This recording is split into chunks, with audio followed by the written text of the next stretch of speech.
నమస్తే. తెలంగాణలో మరొక కొత్త పార్టీ వచ్చింది. మీ అందరికీ తెలుసు, కల్వకుట్ల కవిత నిన్న టీఆర్ఎస్ పార్టీ పేరు మీద ఒక పార్టీని అయితే తీసుకొచ్చింది. సో మాట్లాడే ప్రయత్నం చేద్దాం. ఎంపీ మల్లు రవి గారు ప్రస్తుతం మనతో పాటు. ముఖ్యమంత్రి హిట్లర్ అంటూ కర్కోట కూడా అంటూ నిన్న కవిత కామెంట్ చేసింది. సో ఈ కామెంట్ మీద మీ కామెంట్ ఏంటి? కవిత గారు కేసీఆర్ మీద, హరీష్ రావు గారి మీద, కేటీఆర్ మీద ఏ రకమైన కామెంట్ చేసినా వారికి ఆ హక్కు ఉంది. మొన్నటి వరకు అదే కుటుంబంలో ఉన్నారు, ఇప్పుడు వేరే పార్టీ పెట్టారు, మాట్లాడవచ్చు, అది వారి ఇష్టం. కానీ మాది కాంగ్రెస్ పార్టీ. మా ముఖ్యమంత్రి రేవంత్ రెడ్డిని తిట్టడం అంటే కాంగ్రెస్ పార్టీని తిట్టడం, మా పార్టీని అంతా అగౌరవపరిచినట్టుగా మేము భావిస్తున్నాం. అందువల్ల ఆ రెండు కామెంట్స్ని వెనక్కి తీసుకోవాలని చెప్తున్నాం. ఇవాళ కర్కోటకుడి పరిపాలన, హిట్లర్ పరిపాలన తెలంగాణలో లేదు. తెలంగాణలో ఉన్నది రామరాజ్యం నడుస్తుంది. ప్రజలు కింద స్థాయి నుంచి పై స్థాయి వరకు ఇప్పుడు మేము పెట్టినటువంటి ప్రజాభవన్లో వాళ్ళ సమస్యలన్నీ ఎన్ని కావాలంటే అన్ని వచ్చి అక్కడ రిప్రజెంట్ చేస్తున్నారు. దానికి ప్రత్యేకమైన ఏర్పాటు చేశాం.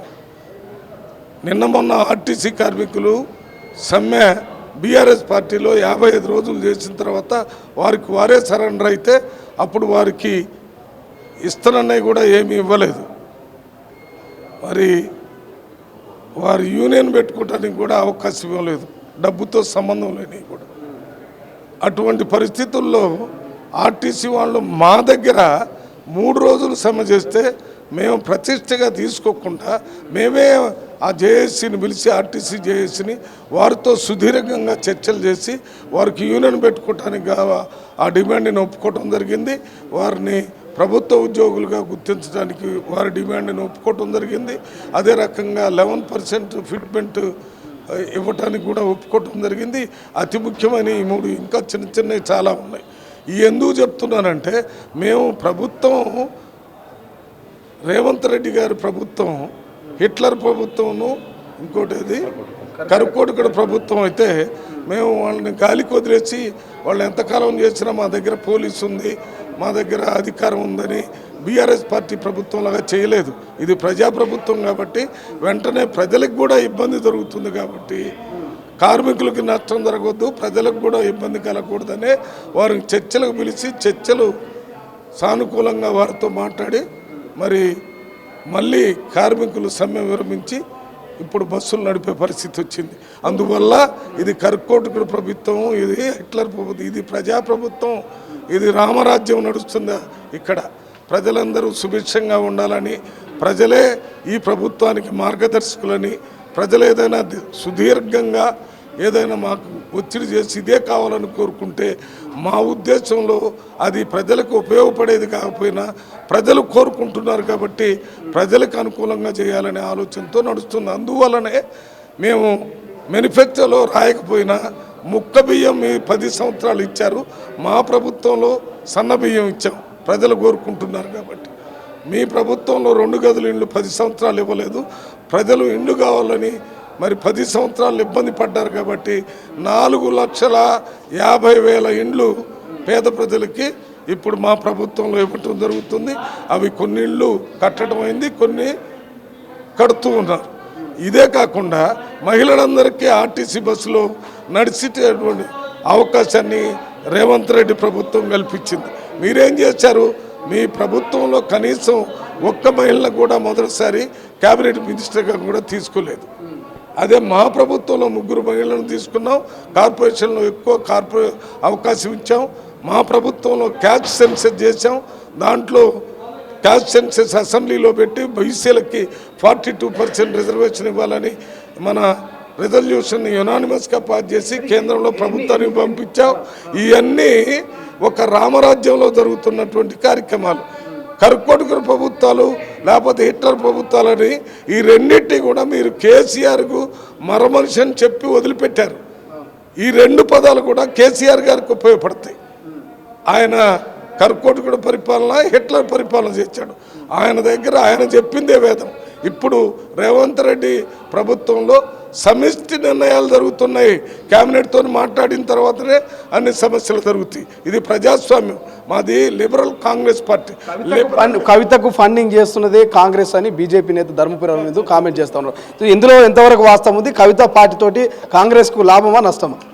మతి స్థిమితంలో నుండి మాట్లాడే మాటలు. మేమెందుకు ఫండింగ్ చేస్తాం, మేమెందుకు తిట్టించుకుంటాం?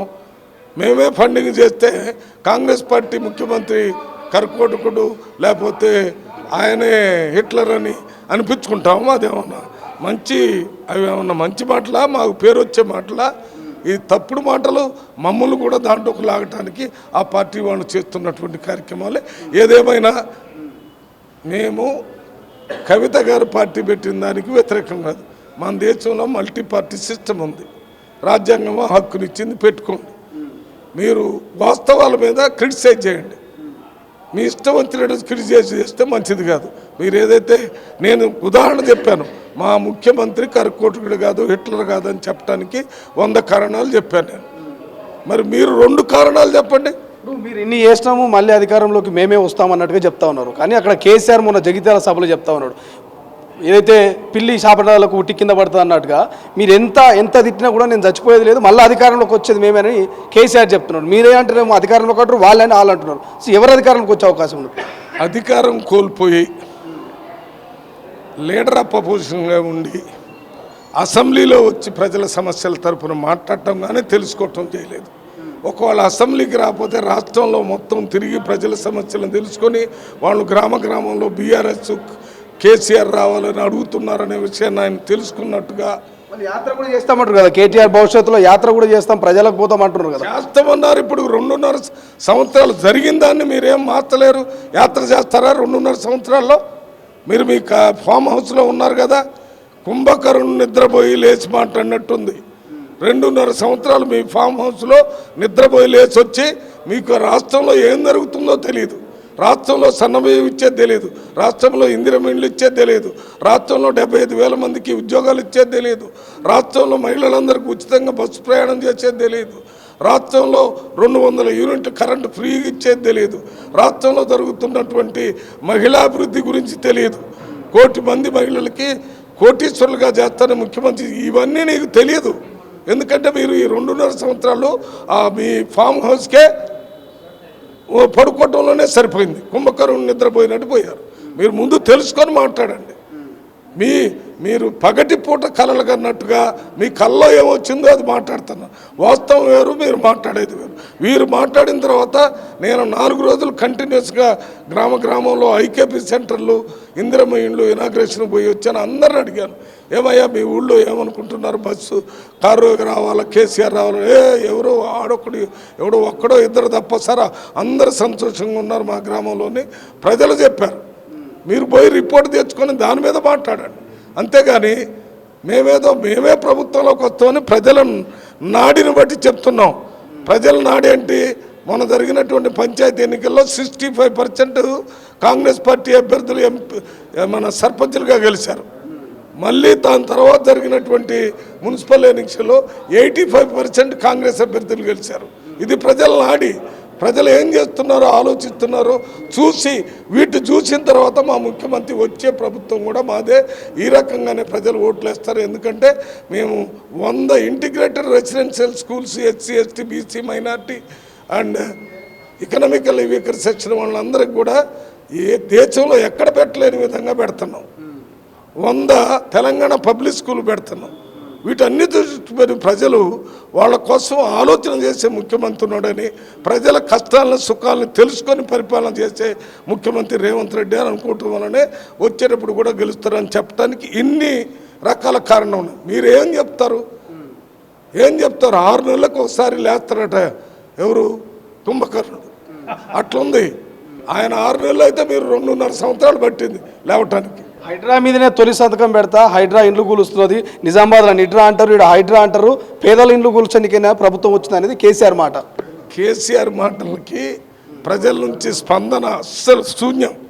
ఈ హైడ్రా మొదట్లో వచ్చినప్పుడు కొంతమంది ఇండ్లు కూలుస్తున్నారు అది ఇది అని చెప్పారు. ఇప్పుడు హైడ్రాకి అందరు ఫోన్లు 1000 మంది, అయ్యా మా దగ్గర ప్రభుత్వ భూమి మా దగ్గర చెరువు కుంట నాలా వీటన్ని ఆక్యుపైస్ రండి మీరు న్యాయం చేయండి అంటే ఇప్పుడు పేదల ప్రజలకి హైడ్రా ఒక ఆయుధంలాగా ఉంది.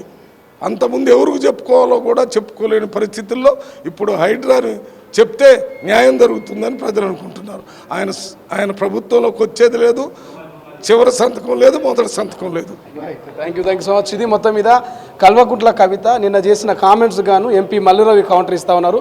కర్కశకుడని హిట్లర్ అని కామెంట్ చేయాల్సింది మాజీ ముఖ్యమంత్రి కేసీఆర్ను చేయండి కానీ రేవంత్ రెడ్డిని కాదు అంటూ ఇక మల్లురవి చెప్తున్నటువంటి పరిస్థితి. మళ్ళీ అధికారంలోకి వస్తాం, మేము చేసిన మంచు పనులే ప్రజలు మమ్మల్ని ఆశీర్వదిస్తారంటూ ఆయన ఆశాభావం వ్యక్తం చేస్తున్నటువంటి పరిస్థితి. చూద్దాం భవిష్యత్తులో ఏం జరుగుతుంది, కవిత పార్టీ ఎటువంటి మలుపులను తిప్పబోతుంది తెలంగాణ రాష్ట్ర రాజకీయాలు అనేది.